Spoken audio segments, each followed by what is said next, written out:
I was wrong. We were wrong. You've got to be kidding me.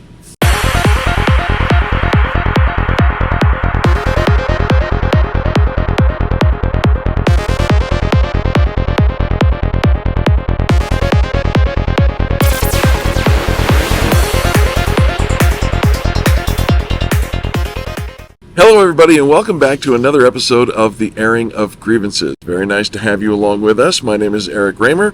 That's Robert Grieve. And today, whoo, boy, do we have a doozy for you.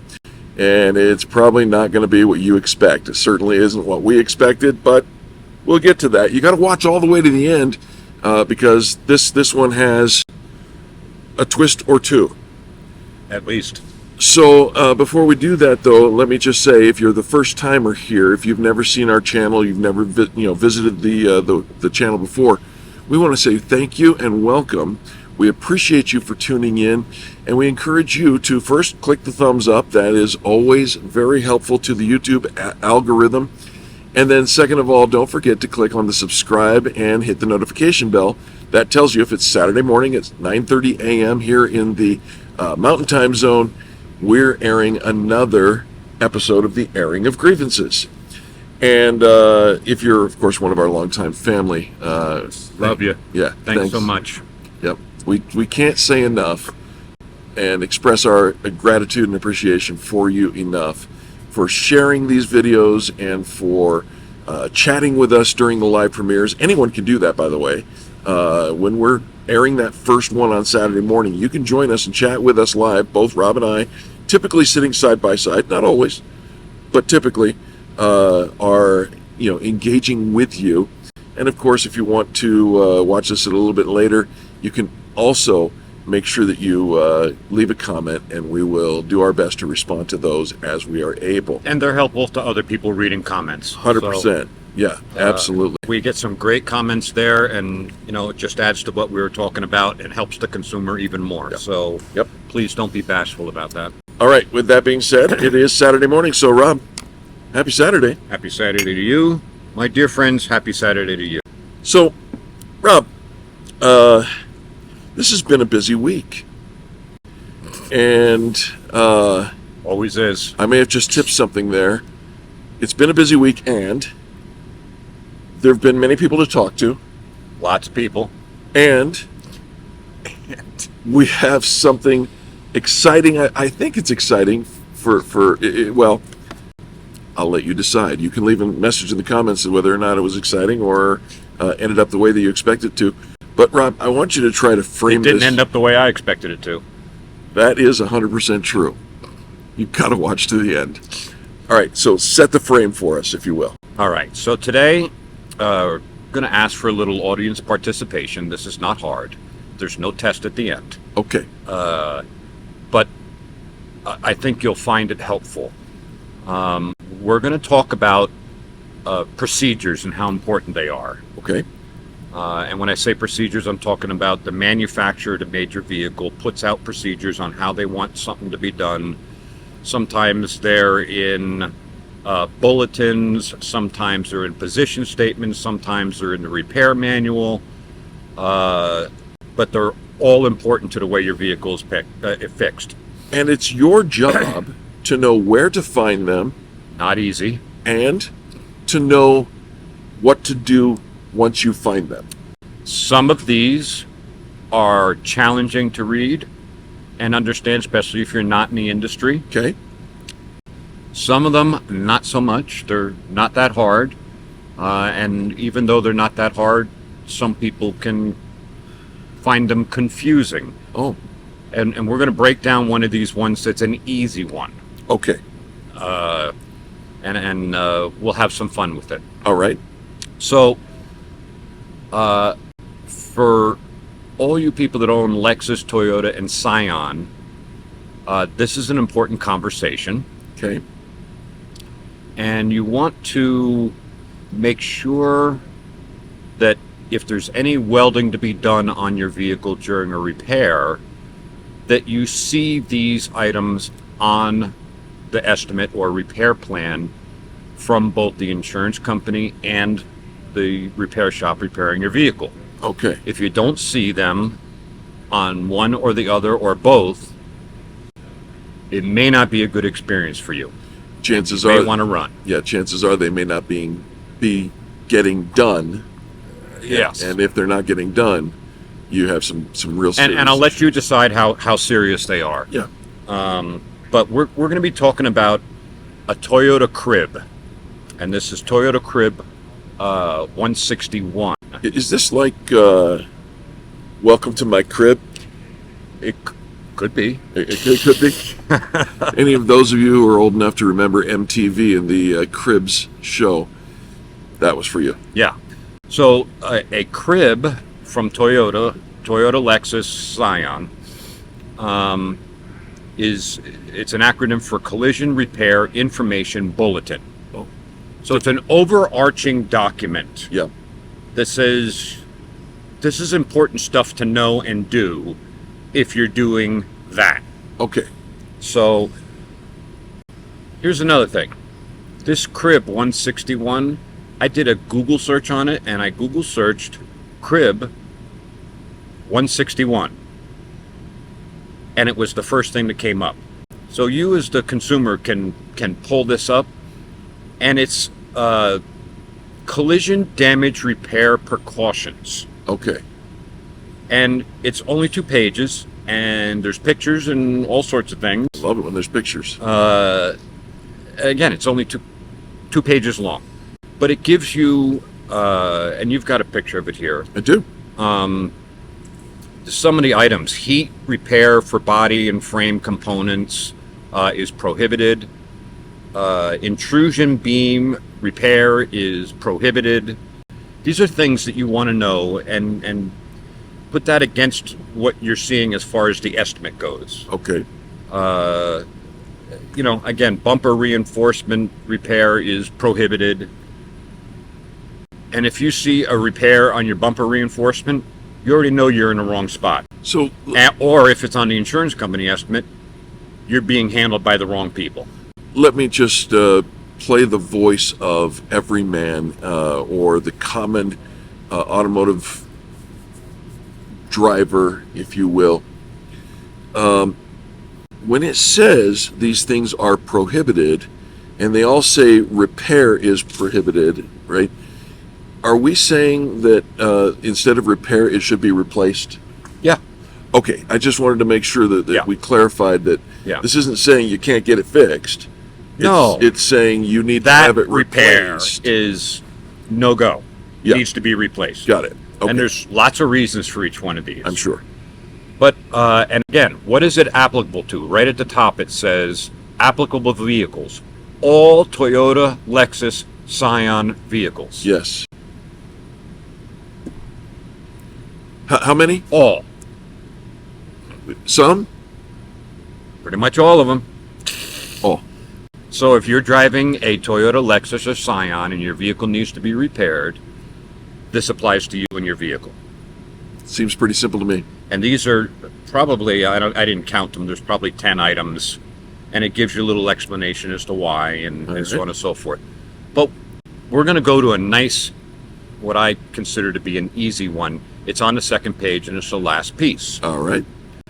And it says, it's the last one, always observe the following electric welding precautions. Pretty much, if there's any welding to be done on your vehicle, it's going to be electric driven. Sure. So spot welding or MIG-MAG welding, silicon bronze. It's all got massive amounts of electricity going Yes. through. Yes. Yep. So always, not sometimes, Always. on all those vehicles, All of them, yep, regardless of the age. follow the electric welding precautions. So let's break this down real quick. Before performing any electric welding, turn off the ignition, disconnect the negative terminal of the 12-volt battery. Okay. Remove any ECUs within 18 inches of the weld site, Yeah. and disconnect the main SRS computer connector. Also, wait 90 seconds before welding. Okay. That lets everything. This seems pretty straightforward. It is, and an ECU is electronic control unit. It's a computer, and there's many computers and types of computers All around the car. all around the car. They're Yeah. everywhere. Sure. So if we're welding on, let's say, a rear body panel, which is behind your bumper, that holds the striker that would hold your trunk closed, or tailgate, or whatever the case. Yep. Many times in a rear end collision, those have to be replaced. They get welded in. If you're not sure if there's any welding to be done on your vehicle, ask your repairer. Okay. Is there any welding going to be done on my vehicle? You don't say anything other than that. Wait for the answer. If it's not on the estimate, both yours and the insurer's, there's a problem. So, let's break this down a little bit even easier. Okay. And let's go to the list. Oh, the bullet points. Let's bullet point these instead of having in a paragraph, because I think we have 5 operations here that are mentioned. Well, not only do you think that, but we asked our resident expert. And our resident expert happens to be a large language model known as ChatGPT. And I simply copied directly this paragraph into ChatGPT, and I asked, "Dear ChatGPT, how many operations or procedures are included in this paragraph?" Here's the list as it listed them out, and sure enough, Rob, there are 5. Okay. There are 5 operations. So here we go. First operation is turn off the ignition. Yes. Not very difficult. Doesn't take a lot of If- knowledge to do that. If you're welding while the car is running, you're probably not certified. Okay. So number 1 is turn off the ignition. Yeah. Number 2 is disconnect the negative terminal of the 12-volt battery. That makes sense. Okay. Or open the circuit. Don't Well, don't allow it to be. Yeah. Take the battery out of powering the vehicle. There you go. Okay. Yep. Third, remove any ECUs within 18 inches of the weld site. So in a rear body panel case, there's going to be all sorts of computers and Sensors. stuff, all of that. Yeah. It's all electrical stuff, and it's underneath what you see as the floor. You take that up, and then there's stuff in the wheel wells. There's stuff in the actual floor of it. Yep. They're tucked in everywhere, Sure. and they have to be removed. Okay. Okay. And the fourth, Yep. it says, and disconnect the main SRS computer connector. Yeah. In most Toyota Lexus Scion vehicles, this resides under the center console in the front of the car, Okay. which if you're doing a rear body panel is in the back of the car. So there's some distance between. Sure. And then our last one, wait 90 seconds before you start welding. Thank you, ChatGPT. We appreciate your expertise in this question. I almost called Mrs. Bardwell. Mrs. Bardwell was my 2nd grade English teacher. Well, she's my 2nd grade teacher, but she taught me the issue that we're about to get into. Let me ask this question of the audience first. Yeah. Is there anything there that was optional? Well, leave it in the comments. It said to do all these things, 5 things. 5 things. It said to do 5 things. Yeah. I have an adjuster who, when we presented this to him, because we have on our estimate to disconnect the SRS module because we're going to be doing welding, You're going to do all 5 of those things. all 5 of these things. Yeah. He said, we don't owe for that because it's not within 18 inches. What's not within 18 inches? The SRS computer connector. Because it's in the front of the car and it's not within 18 inches. Let me bring up that paragraph again. And then let's go to the bullet points. And Is he getting hung up on the word "and"? He's recognizing that it says that, but he is not recognizing that it's outside the. He's recognizing that it's outside the 18 inches and is looking at that 18 inches as if it's outside the 18 inches, we don't have to do it. But if it's inside the 18 inches, then it has to be done. Well, Is that what this says? It says remove any ECUs within 18 inches of the weld sites and maybe they should have used word also? I don't know. you know, one might say, looking at this, they may say maybe it would have been helped if there was a comma or if they changed the word to also. But one of the things that you drew out was it doesn't say or. It does not say or. It says do this and disconnect the main SRS computer connector.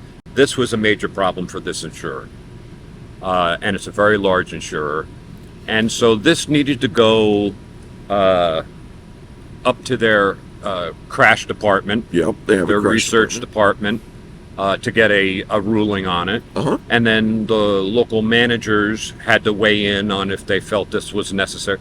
Does anybody feel like it's necessary? It seems foolhardy to pick this hill upon which we're going to have this battle. Yeah.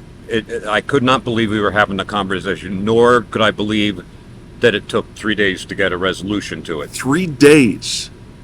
For this, and disconnect the main SRS computer connector. So this adjuster said that he was going to run this up the flagpole and talk In to a his couple different directions. superiors. Yep. And then he called you back. He called me back the very next day, so that's only 2 days. Okay. What did he say when he called you back? I spoke to everybody, and we're standing on, because the SRS computer connector is not within 18 inches of the weld, it's not included. So I don't know, consumers, this is an easy one for me. This is an easy one for me. What happened on day 3? Let's not get to day 3. Let's go someplace else first. Okay.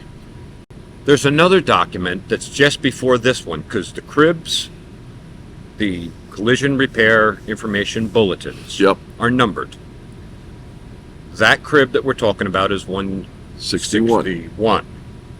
If you go to 160, which is harder to find on the internet, but it can still be found. It says, it goes into a little further examination of this. And what it says is when electric welding anywhere, most places? No, Some places? Not some places, not Within most places. 18 inches? No, anywhere. Anywhere on the vehicle, disconnect the 12-volt battery and And there's that word again. Gosh, that's a hard one. the center airbag sensor assembly connectors. These connectors contain shorting pins. Shorting pins. This feature reduces the possibility of airbag deployment due to current entering the squib wiring. Now, I'm not an engineer. And I'm certainly not a wiring expert. Okay. But if it says to do these two things, this and that, and the other document says do this, this, this, this, and this, and this, This, yeah. you just do it. They have reasoning behind these things. And if you're working with an insurer and a shop that do not acknowledge these things or even have them, they're not going to get done. And we run the risk that this is having to do with your SRS, your airbags. That main controller sucks in all the information and decides what should deploy and when. Safety restraints, All of that. All of it. And it's an important piece to just fluff off. Yeah. Just to be clear, as you are preparing to do these services on this vehicle, you're going to do all of them. All of them. All 5. And We're still in day 2 and they still say no. Well, actually, I got to go back and say that this person told me if I choose not to disconnect the SRS control module, and we're not taking it out, we're just disconnecting it, so current can't get in there. Sure. That if something went wrong with that after the fact, that he would cover it. We hear So- that angle a lot of times. Yeah, they're trying to talk me into doing something I know is not correct. Yeah. And And they deny it 90% of the times. that's what he said. Yes. The representative, the guy on the payroll for the insurance company, said they deny this 90% of the time. Right. Now, I'm not the brightest bulb in the knife drawer. I think we've already established that. But It's not needed because it's not within 18 inches. let me ask you this. It's all how you read it, I guess. Do they pay for it 10% of the time? You know, I'm not, maybe this is a random number he threw out. math can be hard. Yeah. Right? Just like and. Anyway, having the right insurer that's got your best interest at heart is incredibly important to you and the safety of your passengers. Having the right repairer that knows what to do and will push back against people that don't know what to do. Yeah. Because adjusters aren't involved in fixing your car. Say that again. Adjusters are not involved in fixing your car. They're involved in funding the repairs. They're not here to decide what should be done and what shouldn't be done. They have no responsibility for the repairs, unless, of course, you have them dictating repairs and you go along with it. Shame on that shop. We know what the right thing to do is. We do the right thing. Open I mean, and closed. It's as simple as that. And I told him, I said, look, after he made that offer, I said that's a wonderful offer, but I know this needs to be done and it will be done. Okay. So anyway,